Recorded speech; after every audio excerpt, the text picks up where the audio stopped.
તો આજથી શરૂ થયેલા ચૈત્રી નવરાત્રીને લઈ અને પાવાગઢ શક્તિપીઠમાં ભક્તોનું ધસારો જોવા મળી રહ્યો છે। ત્યારે તંત્રે ભક્તો સરળ રીતે દર્શન કરી શકે તે માટે વ્યવસ્થાને અંતિમ ઓપ પહેલેથી જ આપી દીધો હતો।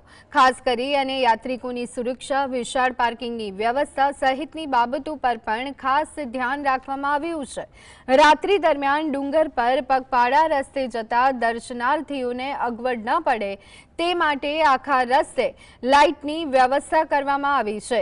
ચૈત્રી નવરાત્રી દરમિયાન મુસાફરોનો ધસારો વધુ હોવાથી એસટી વિભાગે 50 એસટી બસની વ્યવસ્થા કરી છે। આ ઉપરાંત એસટી બસમાં યુપીઆઈથી પેમેન્ટની પણ વ્યવસ્થા કરવામાં આવી છે। ચડાવવાનો હોય, માતાજીના દર્શનનો હોય, પાદુકા પૂજાનો હોય કે અન્ય ક્ષેત્રની અંદર જમવાની વ્યવસ્થા, નાસ્તાની વ્યવસ્થા, આ બધી વ્યવસ્થાઓ અમે સુપારે ઊભી કરેલી છે। પ્રશાસનમાં ખાસ કરીને પોલીસ વિભાગ એ પણ બહુ સારી રીતે અત્યારે તૈયાર થયું છે અને મને આશા છે કે ચૈત્રી નવરાત્રિ ખૂબ ધામધૂમપૂર્વક ઉજવાશે।